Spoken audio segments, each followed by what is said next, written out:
El Estado y su origen. Origen del Estado. El Estado no ha sido el mismo desde su origen. Es un fenómeno que ha estado en constante evolución. Desde consistir en formas organizativas simples hasta dimensiones más complejas. De acuerdo a historiadores, antropólogos, etc., la sociedad humana ha pasado del estado primitivo, que data de hace aproximadamente 5.000 años, pasando por el estado feudal, hasta llegar al estado-nación, que actualmente conforma nuestra sociedad, que se funda en el reconocimiento de la personalidad jurídica de cada uno y en la aceptación de la interacción con las entidades políticas autónomas del Estado. Francisco Porro Pérez, en su obra Teoría del Estado, relata los hechos políticos más importantes que dieron origen al Estado, los cuales resumo a continuación. Asia Oriental. Es a partir del siglo IX antes de Jesucristo que sea existente la sociedad política gobernada por un monarca. La monarquía se perpetuaba hereditariamente, por lo que las familias titulares del poder se les conoce como dinastías imperiales. En aquel tiempo se suponía al emperador como representante del cielo y señor absoluto de todos los hombres, aunque respondía ante el pueblo con la concordancia de sus actos con las leyes. Antiguo Oriente. Existieron culturas humanas de gran esplendor como Egipto, Persia, Siria, Israel, etc. Al existir por milenios, estos pueblos contaron con unos inagotables hechos políticos. Sin embargo, esta época se caracterizó por tener un estado despótico o teocrático. Al ser despótico, la autoridad era tan rígida que la capacidad de las personas en el derecho privado estaba restringida, así como la capacidad para actuar dentro del derecho público. Se limitaba a los individuos pertenecientes a una clase o casta privilegiada, y en el ser teocrático significa que existía una relación entre el soberano de la comunidad política y la divinidad.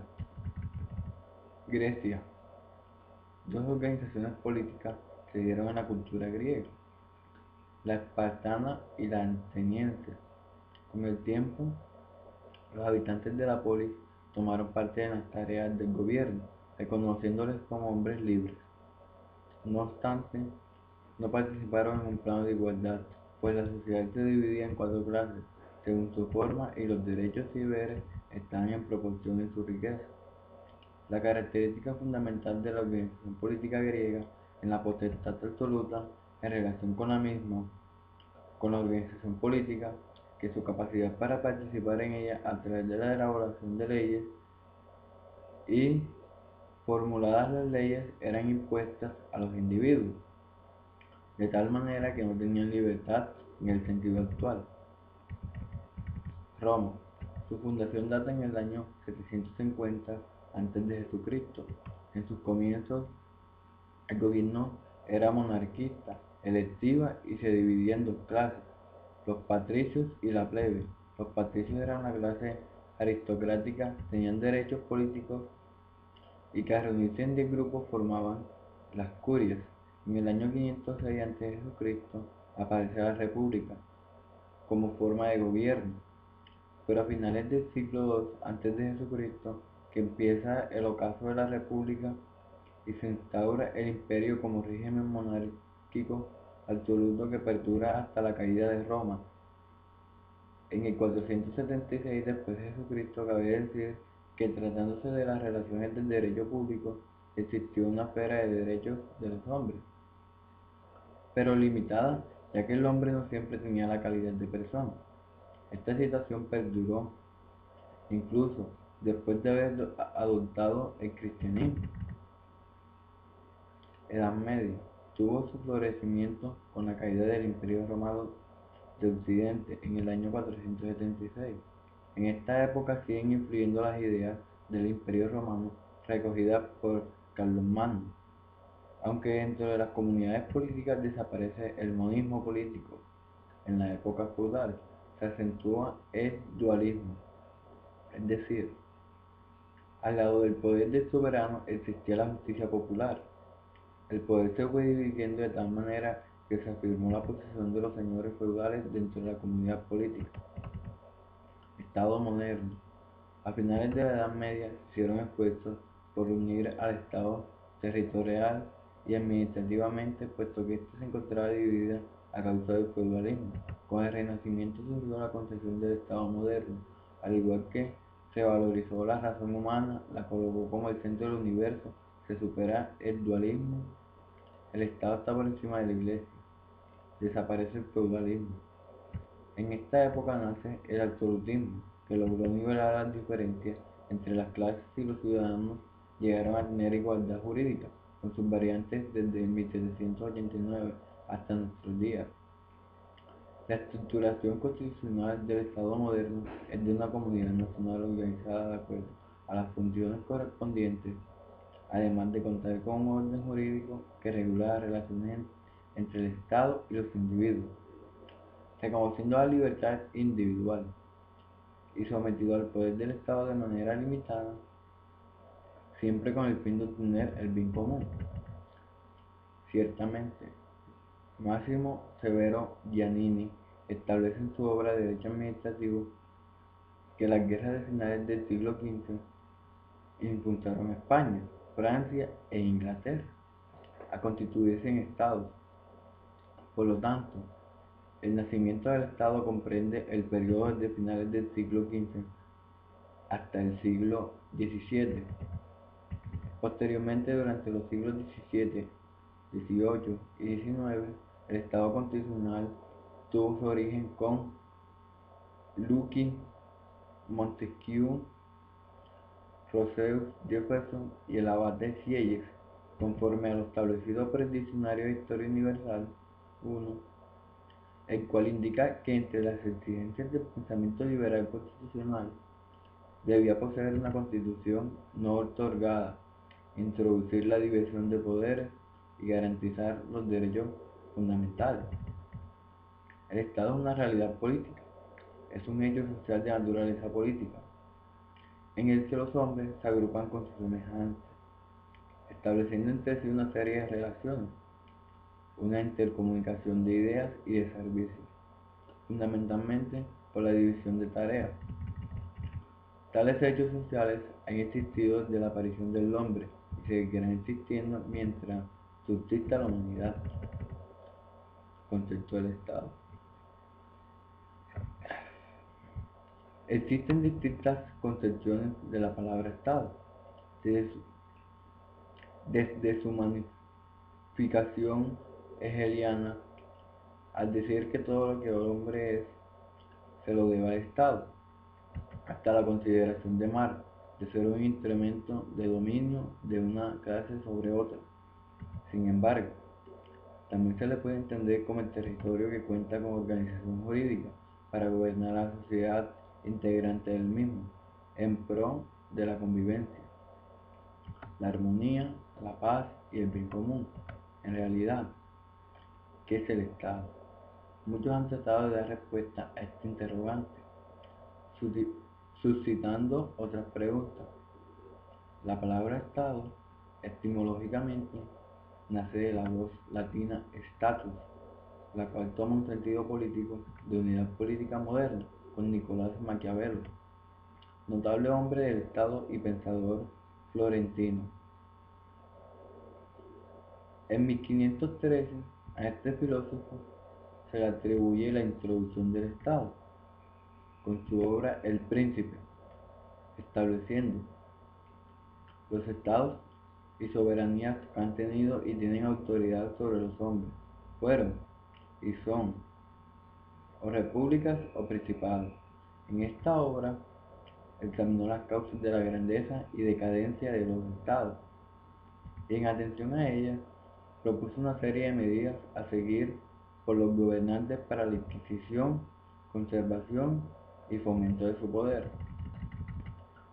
Se puede también definir al Estado como poder, es decir, como el órgano superior, soberano e independiente por encima del cual no existe autoridad superior, o como una estructura social, o sea, el pueblo. Maquiavelo, en sus reflexiones sobre el poder, lo considera como uno de los ingredientes fundamentales de la comunidad política y que al convertirse en soberanía dio origen al Estado moderno. Citando a Francisco Porrúa Pérez, nos da la siguiente idea.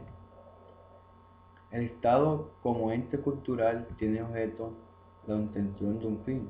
Ya sabemos que todo producto de la cultura se caracteriza por llevar dentro de sí una finalidad, aquello para lo cual es creado por el hombre. Siendo el Estado una institución humana, tiene naturalmente un fin. No puede detenerlo todo, detenerlo. Los hombres que componen el Estado, los gobernantes y los gobernados, al agruparse formando la sociedad estatal, persiguen un fin. El Estado encierra en su actividad una intención que es la determinante y el motor de toda estructura. El fin será el que determine las atribuciones, la competencia material de los diferentes órganos del Estado, y en función de esa competencia se crearán órganos. En este fin. Esta es la razón última del Estado y su diferencia específica con otras sociedades. Igualmente comenta que en su acepción más rápida y amplia, el Estado equivale a manera de ser o estar las cosas, o de estar contribuida políticamente una comunidad humana, pero dentro del Estado hay otros grupos sociales en los que los hombres interactúan con sus semejantes, con la familia, las sociedades civiles, etc. Y en que una interacción más amplia forma lo que es el Estado. Jelin estima que el Estado es una unidad de asociación constituida por hombres que viven en un territorio, pero para él esa unidad no es real, sino que es un producto de una síntesis mental. Muchos critican la postura cognitiva de este autor, como Porrúa Pérez, quien al contrario opina que el Estado no es un símbolo, sino un ente que existe en la realidad y que lo podemos conocer en todos los diversos aspectos auxiliados por nuestra razón y por el método intuitivo. El Estado es un ente de la realidad y de la cultura. En el siglo XVIII, Carlos de Seconda, barón de la Brede y de Montesquieu, publicó su obra En el espíritu de las leyes, en la cual su doctrina política no considera al hombre como un ser único, sino que le es imposible vivir en sociedad de la que es sujeto de influencia, así como hace mención de la división de los poderes. El filósofo Hans Kelsen, en su estudio de la teoría general del Estado, identifica al Estado como el derecho, afirmando que el Estado no puede ser concebido sin el derecho. ¿Por qué el derecho positivo no puede ser pensado aparte del Estado, ya que son una misma cosa, y afirman que el Estado es la totalidad de orden jurídico, en tanto que las demás personas jurídicas son órdenes jurídicos parciales? De acuerdo a las palabras del doctor Moisés Romero Beristain, nosotros formamos parte del Estado y este forma parte de nosotros. Lo sentimos, lo vemos, actuar y se manifiesta en la sociedad a través de órganos jurisdiccional que dice el derecho o a través de un órgano administrativo prestando un servicio público. Para el pensador ginebrino Juan Jacobo Rossi, en su obra más importante y conocida de su doctrina política, El contrato social de 1762, plasma que el hombre vivía en una edad primitiva de total libertad, en un plano de igualdad con los demás. Obviamente, la necesidad de subsistir hizo que el hombre empezara a desarrollarse, naciendo con ello el enfrentamiento y la desigualdad entre los hombres y dando fin al estado primitivo. Sin embargo, para recuperar la libertad, optaron por someterse a un gobernante, dando vida al Estado, en donde los hombres ceden a la comunidad, quien fuera la depositaria de la soberanía, sus derechos que serían devueltos mediante protección. Era un pacto habido entre hombres en el cual le cedían a gobernantes soberanos la voluntad colectiva. Desafortunadamente hubo abuso de poder y por ello fue necesario hacer uso del derecho, quedando tanto los gobernantes como los gobernados dentro del marco de la ley. Es decir, los gobernantes solo pueden hacer lo que la ley les permite y los gobernados pueden realizar todo lo que no les prohíba. Por lo tanto, un Estado regido por normas jurídicas vigentes se considera como un Estado de derecho. Cabe decir que el artículo 39 de la Constitución Política de los Estados Unidos Mexicanos establece que la soberanía de la nación reside en el pueblo, pero que lo delega al Estado para que lo ejerza a través de sus poderes, siempre y cuando se respeten las garantías de los ciudadanos y les permitan realizar sus fines humanos. Entonces, ¿qué es el Estado de Derecho? De acuerdo al Diccionario de Derecho de Rafael de Pina y Rafael de Pinavara, el Estado de Derecho es aquel cuyo poder se encuentra determinado por preceptos legales, de tal modo que no puede exigir de sus miembros ninguna acción u omisión que no se tenga su fundamento en la existencia de una norma jurídica preestablecida. El Estado no es un ente sustancial, es decir, no existe por sí mismo, sino que es un ente accidental, de la categoría que Aristóteles nominó como relación en un complejo de relaciones entre sujetos en busca del bien común, que era para Gustavo Rambrut. Citado por Ernesto Gutiérrez y González, el bien común es el bien de todos o de un gran número de individuos, que está representado por el Estado. Sin embargo, para vivir se requiere de las voluntades colectivas, es decir, de la concordia, que es un acuerdo de las voluntades de interés social en torno al interés común. Por lo tanto, si hubiera individuos en contra de esto, cabría lo dicho por Aristóteles, que si nadie cuida el bien común, ésta aparece. De igual manera, menciona que funciones del Estado se debían dividir entre clases: los labradores, los militares y los magistrados. Estos últimos debían ser hombres electos e inteligentes para estar capacitados para gobernar. Posteriormente, en su obra Las Leyes, modificó su concepción del Estado ideal, ya que se percató que debido a las imperfecciones de la persona humana era imposible llegar a la perfección del Estado. Por lo tanto, plasmó la necesidad de implantar el orden jurídico como elemento imprescindible en la comunidad política. El francés Jean David se plantea la pregunta: ¿el Estado es dado o construido? El Estado, dice el pensador belga, solo existe por los individuos y para los individuos. El Estado es una persona moral y por serlo no existe por sí y para sí, sino que existe creado por los hombres y para los hombres. Por otro lado, en la percepción de Aristóteles, el Estado nació de la necesidad de vivir y existe por causa de la necesidad de vivir bien, así como el hombre es un animal social, incapaz de subsistir fuera de la comunidad de sus semejantes, porque necesita, debido a su naturaleza de la sociedad, para llegar a su perfección. El hombre entonces es social por naturaleza, y su integración a la sociedad es parte de ese impulso social. Pero, ¿qué es la sociedad? Se le puede considerar como el conjunto de seres vivientes organizados para poder sobrevivir, satisfaciendo sus necesidades como alimento, reproducción, así como realizan personal y en conjunto ese círculo o ambiente en el que interactúan el individuo en concordancia con los demás para lograr su máxima satisfacción. Santo Tomás de Aquino, la figura de mayor categoría en la Edad Media,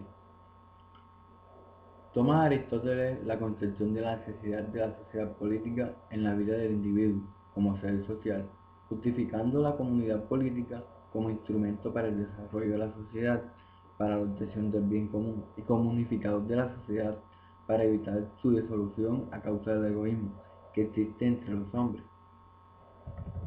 Todas las corrientes filosóficas y políticas concuerdan que los seres humanos son seres individuales, sociales que para vivir y desarrollarse requieren de la cooperación de los demás individuos integrantes de la sociedad para lograr el bienestar común dentro del Estado.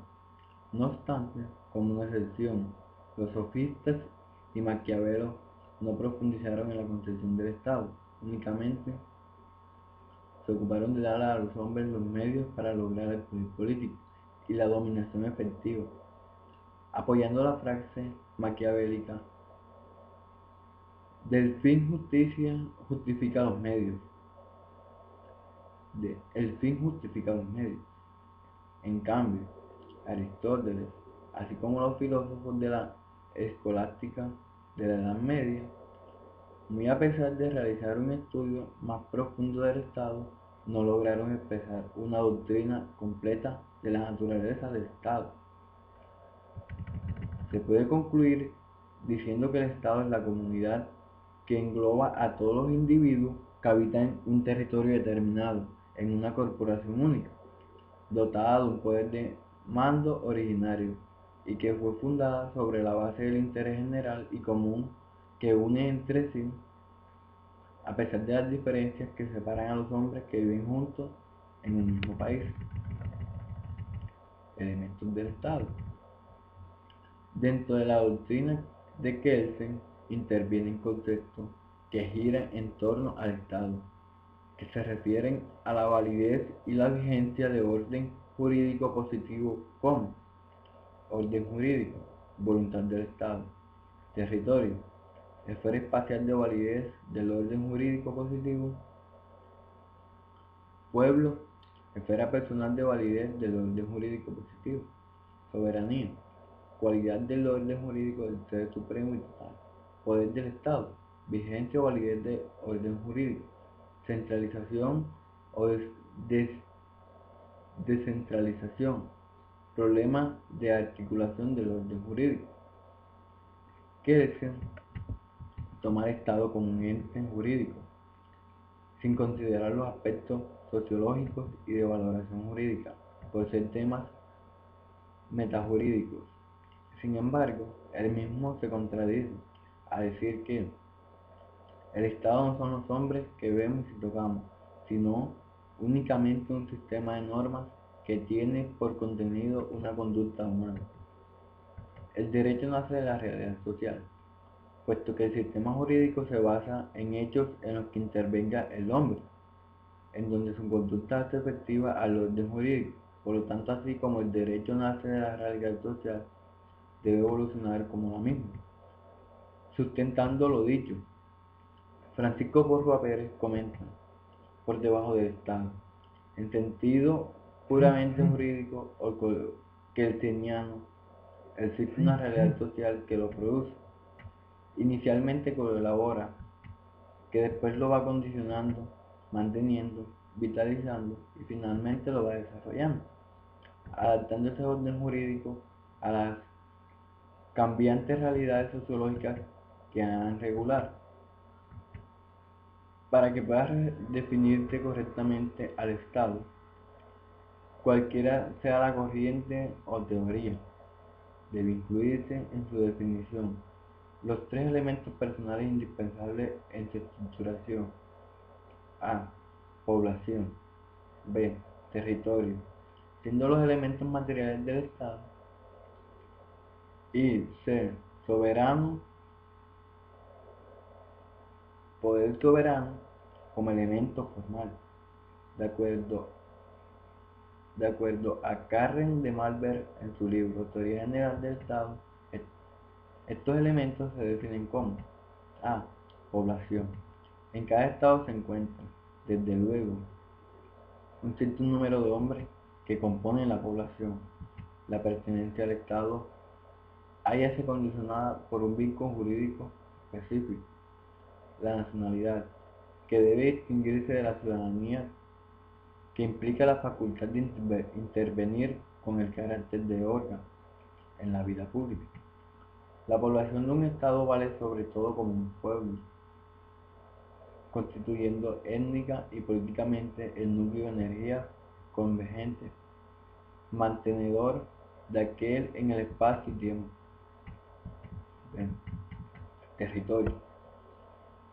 Conforme al artículo 42 de la Constitución de los Estados Unidos Mexicanos, es la superficie terrestre o subsuelo, espacio aéreo y las porciones de mar que bañan el territorio, donde el Estado puede ejercer su soberanía, así como donde realice su unidad y puede interponer su potestad, de acuerdo a normas creadas o reconocidas por el propio Estado. Poder soberano, imperio, potestad de dominio, jurisdicción, ejercida autoritariamente sobre los individuos que forman parte del grupo nacional, facultad del Estado para ordenar, mandar o hacer una cosa, y que en la esfera política se manifiesta como poder ejecutivo, legislativo y judicial. En efecto, como consecuencia del orden jurídico del país, la comunidad nacional considera bien sea el conjunto de sus miembros actualmente en la vida o de las próximas generaciones. Esta organizada es un sujeto jurídico único con voluntad única, expresada por los órganos de la nación, traduciéndola en la voluntad colectiva de la comunidad. Gobierno. Al gobierno se le puede considerar, en sentido amplio, como el conjunto de los órganos mediante los cuales el Estado actúa a través de un ordenamiento jurídico, en cumplimiento de sus fines, y en sentido restringido es el conjunto de los órganos superiores del Poder Ejecutivo, bajo la presidencia del jefe de Estado. De la palabra gobierno, Roberto Ríos Elizondo, sustentándose en la Enciclopedia del Idioma, Diccionario Histórico y Moderno de la Lengua Española, Martín Alonso, expresa lo siguiente: gobierno, del latín gubernus, con relación al verbo gobernare, es la acción y efecto de gobernar una nación. Ahora bien, para que el gobierno exista y funcione, necesita de dos elementos importantes que son el Estado y el derecho. Sin embargo, los conceptos de Estado y derecho entran en la paradoja determinante: el Estado se antepone al derecho, o viceversa. Por lo tanto, antes de analizarlo, basta decir que como quiera que se juzguen, ambos son realidades históricas de existencia permanente. La escuela analítica, fundada en Inglaterra por John Austin a principios del siglo XIX, considera el Estado por encima del derecho, argumentando que el derecho es consecuencia de las decisiones del jefe de Estado o de los órganos que lo integran. En cambio, los iusnaturalistas de la época moderna, abarcando filósofos como Hugo Gross, Juan Jacobo Rousseau, Kant y Fichte en el siglo XVII y XVIII, sostuvieron la preeminencia del derecho sobre el Estado. Sin embargo, juristas tan distinguidos como León Dewey sostuvieron la existencia de una regla jurídica que se antepone incluso al Estado. Esta regla se refiere a que el Estado, aunque por encima del mismo no existe un poder supremo, también cuenta con una limitación al poder de sus funcionarios y que debe prevalecer en ellos la solidaridad social en la prestación de los servicios. Sobre el tema, el maestro francés León Dewey comenta: no solamente hay cosas que el Estado no puede hacer, sino que hay también cosas que el Estado está obligado a hacer, y los estados modernos, Francia particularmente, ha reconocido expresamente, por leyes recientes, algunas de estas obligaciones, organizar los servicios públicos para asegurar su realización. Fácil es determinar el fundamento de estas diversas obligaciones positivas del Estado. Si se admite la doctrina de la solidaridad social, la regla del derecho impone a todos la obligación de no hacer nada que sea contrario a la solidaridad social, y de hacer todo cuando es menester para asegurar el desenvolvimiento de esta solidaridad. La regla del derecho, así fundamentada y comprendida, se impone a todos, gobernados y gobernantes. En una palabra, se impone al Estado, sean cuales fuesen sus formas políticas. Según nuestro criterio, el Estado es una organización creada por la nación. El derecho positivo es formulado y aplicado por el Estado. En el Estado y el derecho son dos conceptos estrictamente distintos, pero de suma relación entre sí, porque el ordenamiento jurídico es la columna vertebral de la corporación política. Así como esta corporación o Estado es la base sociológica del derecho. Sobre este último comentario, Hermann Heller expresa: el Estado viene realmente a ser la fuente de validez formal del derecho, por cuanto él establece y asegura el derecho legal mediante órganos y señala las condiciones para la validez del derecho consuetudinario. La unión entre los conceptos Estado y Derecho es de gran relevancia, porque dan resultado a lo que conocemos como Estado de Derecho. Puede afirmarse que el Estado social de Derecho es el resultado de la creatividad humana que busca alcanzar la estabilidad gubernamental que permita satisfacer las necesidades básicas y lograr su ascenso sociocultural hacia una vida moderna, en donde la solidaridad sea el elemento que antepere las desigualdades y logre solucionar los problemas. La democracia se asocia con el Estado de Derecho, porque es el medio para construirlo, así como el Estado de Derecho es su base. Empero, debemos tener presente la frase de Mario de la Cueva: el Estado principia donde la democracia termina. Aristóteles decía que el poder de mando o de gobierno podía residir en un solo individuo. ¿Es una minoría o una mayoría? Cuando menciono una mayoría se refiere a la democracia, que existe cuando ese poder favorece a todos por igual.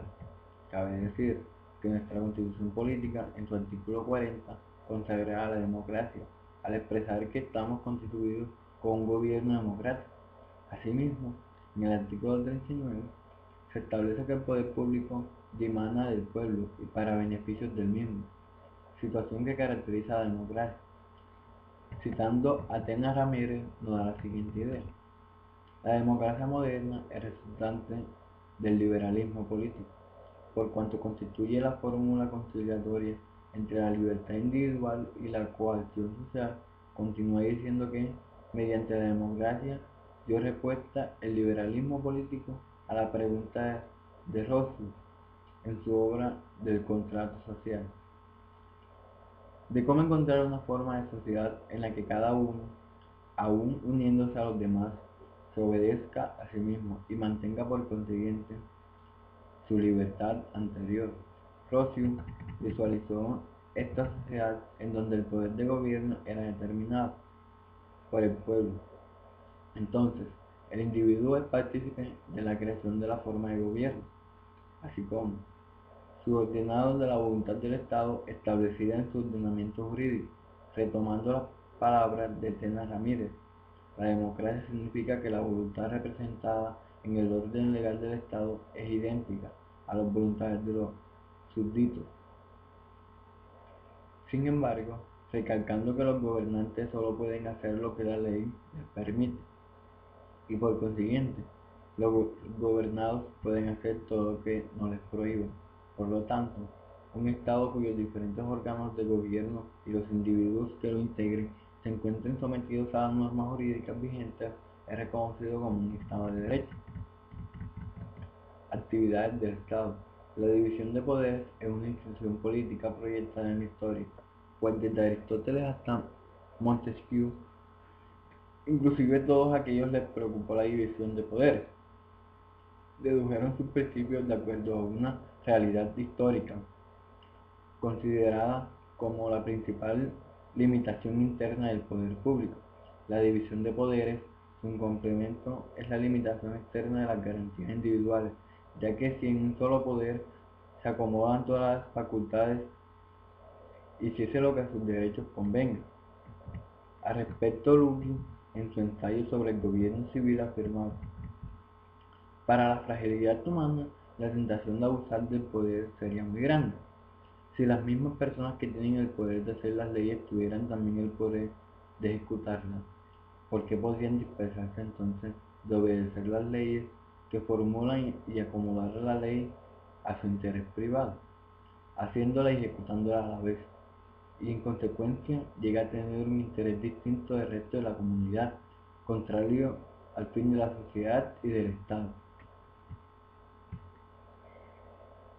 Por ello, Montesquieu decía: para que no pueda abusarse del poder, es preciso que por disposición misma de las cosas, el poder detenga el poder.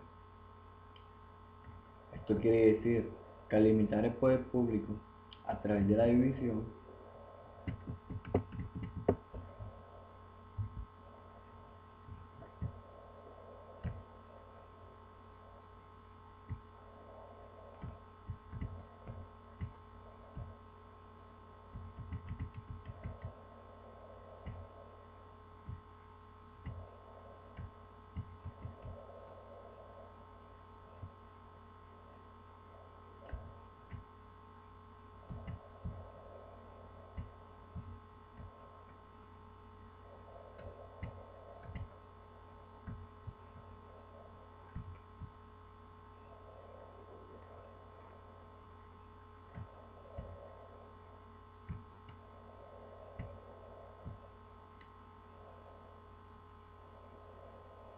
a través de la división, garantiza la libertad individual.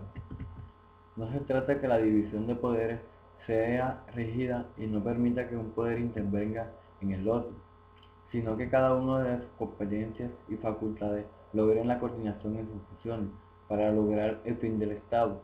Al respecto, Marcel de Villeneuve, en su libro El fin del principio de separación de poderes, desarrolla una idea de Santo Tomás de Aquino. No es separación de poderes estatales, sino una unidad de poder en el Estado, diferenciación y especialización de funciones, pero al mismo tiempo coordinación de funciones, asegurada por la unidad del oficio estatal supremo. El Estado, a través de las funciones delegadas, realiza sus fines. Al respecto, Gabino Fraga dice que las funciones constituyen la forma del ejercicio de las atribuciones, y entre las funciones que tiene el Estado señalamos la seguridad, tranquilidad, justicia, bienestar, en el orden económico y cultural.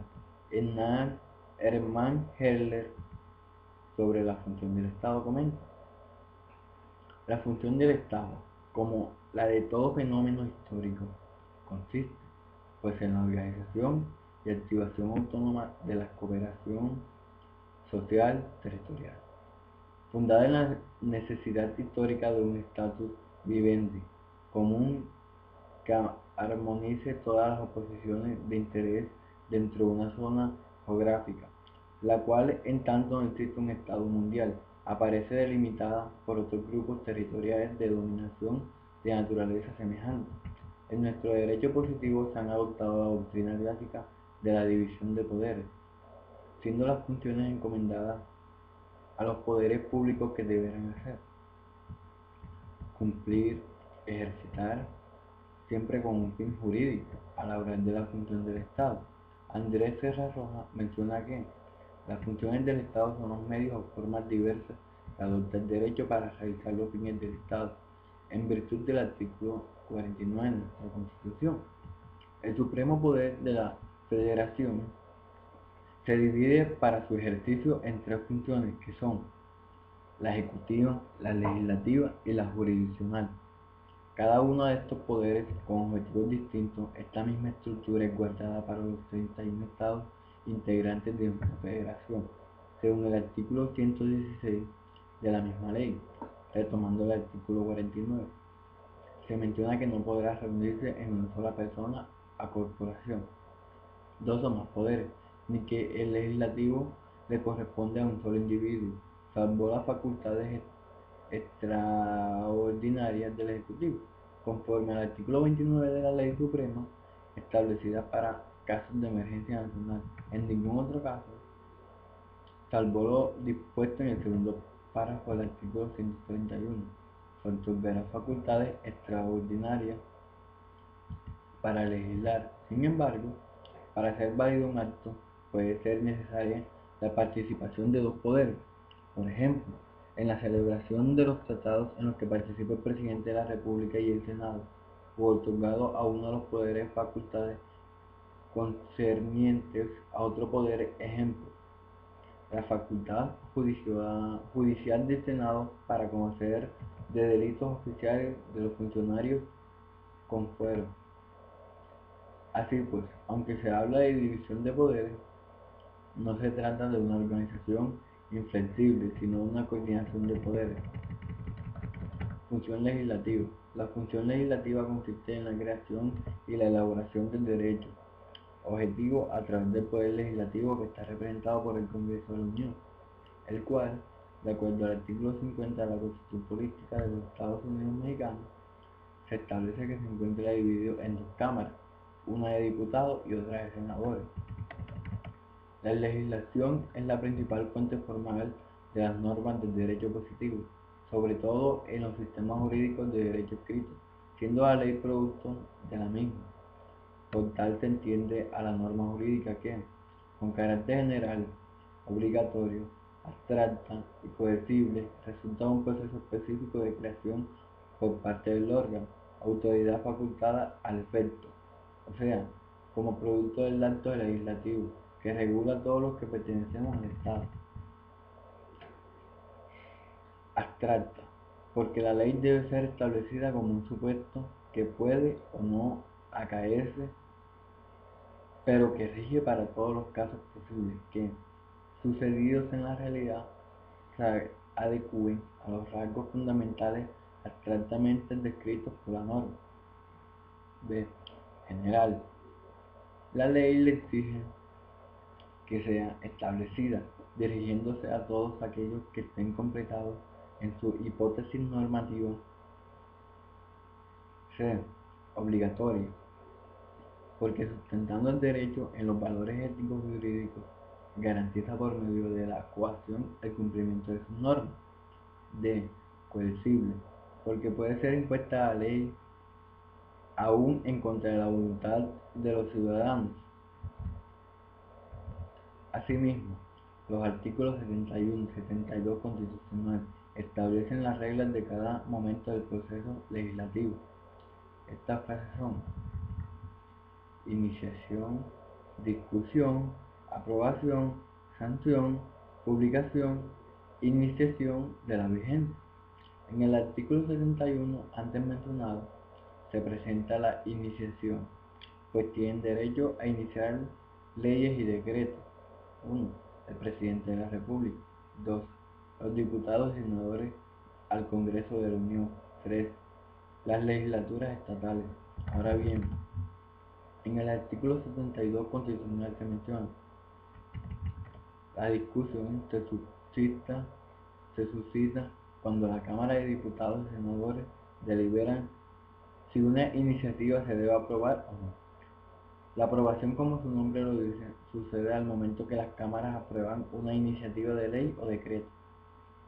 La sanción es la facultad con la que cuenta el Ejecutivo para sancionar esa iniciativa aprobada, si así lo conviene.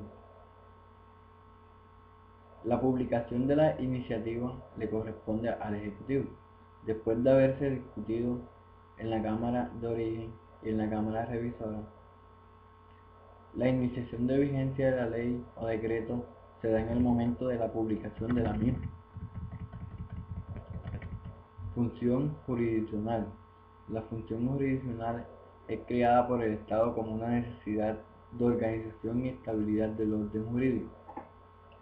La palabra jurisdicción proviene del latín jurisdictio, que significa decir del derecho.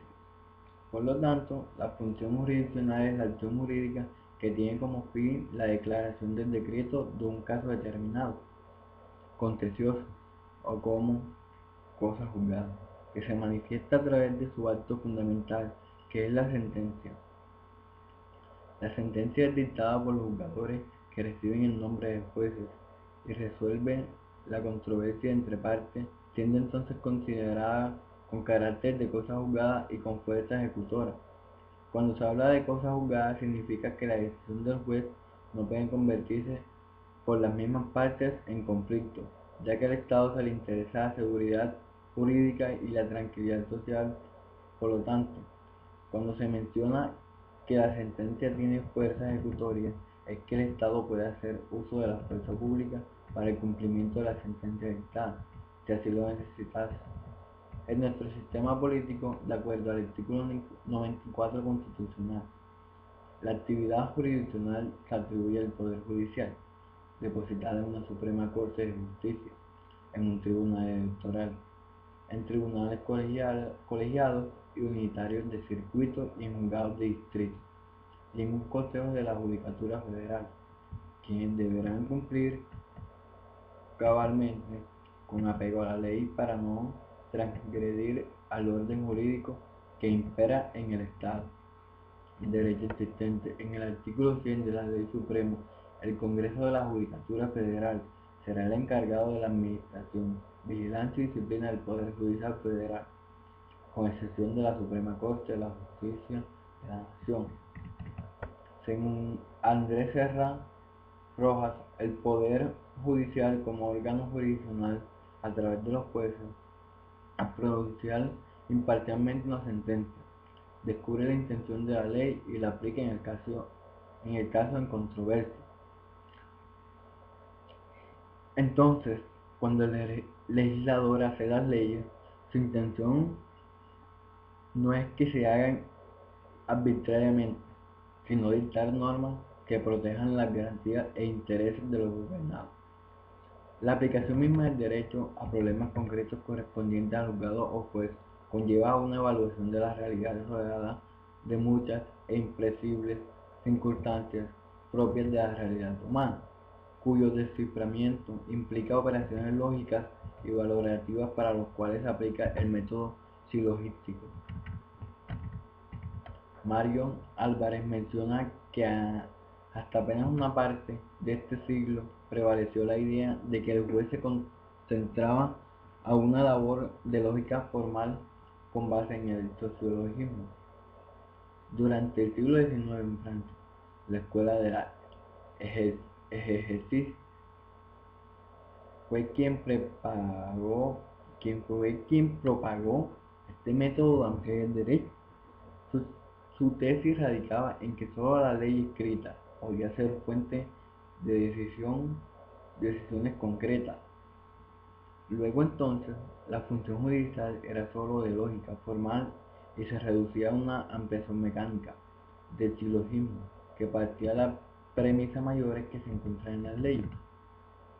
Sin embargo, la actualidad conlleva realizar un análisis minucioso de todos los aspectos y circunstancias concernientes al problema para así dar una resolución lo cual más pegada a la realidad. Como Carlos Santiago Nino ha escrito, la función del juez es el sentido eminentemente creativa. Asimismo, Hans Kelsen consideraba que al aplicar el derecho, el juez o tribunal siempre tenía un margen de acción o libertad, poniendo en juego su imaginación e inteligencia. Decía que, por precisa que la norma general pretenda ser, la especial creada por la decisión del tribunal siempre añadirá aquella algo nuevo, y eso nuevo que lo añade debe cuadrarse a la seguridad del ciudadano, ya que el Poder Judicial debe dirigirse a proteger los intereses que aparecen en todo grupo humano, enfrentándose a los conflictos que se producen en un espacio y tiempo determinado para facilitar la convivencia y cooperación social. Función administrativa. En lo que respecta a la función administrativa, el autor Andrés Serrafán cita a Miguel Marijoz, quien comenta: la función administrativa es la actividad que normalmente corresponde al Poder Ejecutivo. Se realiza bajo el orden jurídico y limita sus efectos a los actos jurídicos concretos o particulares y a los actos materiales, que tienen como finalidad la prestación de un servicio público o realización de las demás actividades que le corresponden en su relación con otros entes públicos o con los particulares, reguladas por el interés general y bajo un régimen de policía o control. Según el artículo 80 de la Constitución Política Mexicana, el supremo poder ejecutivo de la Unión se deposita en un solo individuo, que es precisamente el presidente de los Estados Unidos mexicanos, quien entre todas las funciones importantes a realizar le corresponde la función administrativa. Para el doctor Ignacio Burgoa, en su obra Derecho Constitucional Mexicano, el poder administrativo implica la función pública, conocida como los actos de autoridad concretos, particulares e individualizados que no requieren de controversias jurídicas para que valga su existencia. Estos actos de autoridad deben encaminarse a la satisfacción de las necesidades de interés público y para ello es necesario la ejecución de la ley a los casos particulares, tomando en consideración el momento y modo de la aplicación de la misma. Considerado lo dicho, así como es importante que implica la función administrativa, en el próximo capítulo se abordará el tema de la administración pública, pues sin duda es la tarea de mayor trascendencia del Poder Ejecutivo Federal. Hasta luego, espero y me entienda todo lo que dije. Se me disculpa por la vocalización, pero es que estoy en un proceso de un tratamiento y no sé, tengo algo en la boca que no me facilita, no se me facilita la vocalización muy bien. Gracias.